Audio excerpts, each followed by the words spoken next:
Hey everyone, time for another Channel Futures Fast Chat. I'm Craig Galbraith, Editorial Director with Channel Futures. Really excited today to be talking with Krista Quarles. Krista is the CEO of Corel. Krista, how are you? I'm great. Thanks so much for having me. Yeah, absolutely. Excited to learn a little bit about Corel today. So, you've been CEO there for nearly a year now. It's been really an impressive and transformative year. I was wondering if you could tell us who Corel is today and some of the key factors you see for driving success. Corel may not be the company that you think it is. If your memory goes back to the early days of Corel Draw, really we are an assemblage of assets that are built around the knowledge worker. So anybody who works behind a computer every single day, we're here to make your job simpler, easier, more effective. And so that falls along the line of a suite of creativity tools a la Corel Draw, but also productivity tools. So companies like Parallels, which helps you run Windows on a Mac and the remote application server that sits underneath that, or Mind Manager, which helps modern knowledge workers collaborate more effectively. And of course, WinZip, which some of you have probably used in the past, but we're reformulating and rethinking along the paradigm of security. And so every single day, we're out there trying to make sure that you can get your job done more effectively. And really, over the last year, so much of the transformation has been about three things. The first is just people. As you probably can guess, you can't do it alone as the CEO. And so it's really about getting the right people around the table who are excited about the transformation and journey ahead. And that also means organizing ourselves more effectively. The second thing is really about our customer approach. So how do we talk to our customers? Are we making sure that we're delivering value, not just once a year, but really on a monthly, weekly, daily basis, really focusing in on that and making sure that we're very customer centric. And the third area is that we are leaning into more of a subscription mindset, or we want to be able to deliver value every single day to our customers. And so that transformation is underway, and we're continuing to make progress around it. That's fantastic, Krista. So the company seems to really have a great deal of momentum behind it at the moment. I was wondering if you could talk about the strategies, elements, or the ideas that would enable you to keep this going. I think a lot of it gets, one of the benefits, I guess, that we have is, the whole shift to work from home. I think what we've observed is that workers know what they need to get the job done. And a lot of times organizations need to be more open to, saying, okay, here's a software solution that is enabling greater levels of productivity. And so I think opening up to that mindset is new for a lot of companies. Sometimes companies want to just dictate what the customer ends up needing to use, but we're finding is that customers and frankly our end users are demanding something a little bit different. So being open to those changes and leaning in on that dimension, I think, is really important.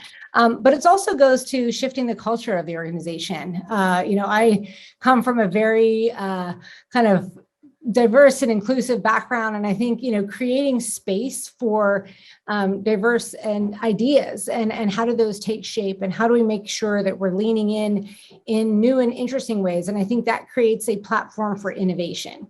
And at the end of the day, if we stay stuck, we're dead or still. And so we've got to continue to maneuver, and we've got to continue to make sure that we're innovating on the product, we're innovating how we go to market, we're innovating on where we're leaning in from a marketing perspective, and we need an organization that's primed and ready to do all of that. So you talked about work from home. What are some of the biggest channel partner trends that you're seeing in the tech industry right now? Yeah, I think from a channel perspective, it goes back to, at least in our case, I think we were more reactive than proactive with regard to our message with the channel. And I think one of the things that we've understood and appreciate is we need to develop relationships with key channel partners who understand the value proposition that we actually have for work at home. And so that requires us to be more proactive. So if that's leaning into our channel solutions and, making sure that those are, partners are aware of what we're able to do, that it's not just, oh, we're listening and we're taking, but hey, here's what's happening in For example, on our Mind Manager business is a great example. More companies need to collaborate more than they ever have before. So workers are in all sorts of different locations. How do we make sure that they're creating a space where they're able to collaborate more effectively? Well, a lot of our products enable us to do that, but if our channel partners aren't up to speed on that, then we're not going to be able to help them be as effective there. So a lot of it is leaning in with trust and communication, knowledge and understanding of who the right partners are, how we can make sure that we can get our product and message in front of them. Yeah, so let's talk more about those partner relationships and why they're so important to Corel and how this important is reflected in the company's channel program. Yeah, they're very important. Actually, one of the things that we did when I first got here was just understand and know who our channel partners are. I think, there were a lot, we're a very global company. 75% of our business is done outside of the United States. And so we need and rely on a global partner network, full stop. But for us, it is also leaning into partners that understand our products and can do more with us. And so we're very actively engaged with partners. We want to be more engaged with partners. We would like to lean in more aggressively than we are today. If partners have a specific customer base that matches well with ours, I mean, we do run the gamut from kind of small, medium-sized businesses to, we're in over 50% of the Fortune 500. And so it really matters the kind of conversation that we're able to have so that we're able to get into the right markets with the right partners with the right products.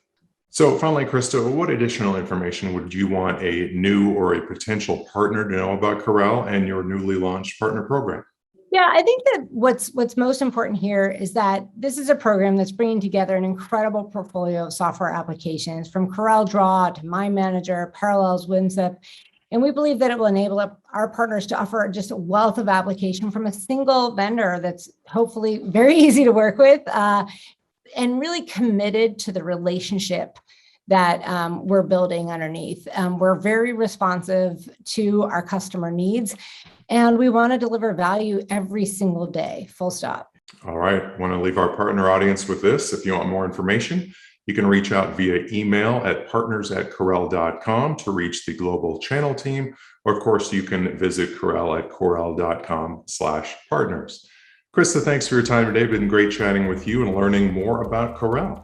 Thanks, Craig. I really enjoyed it.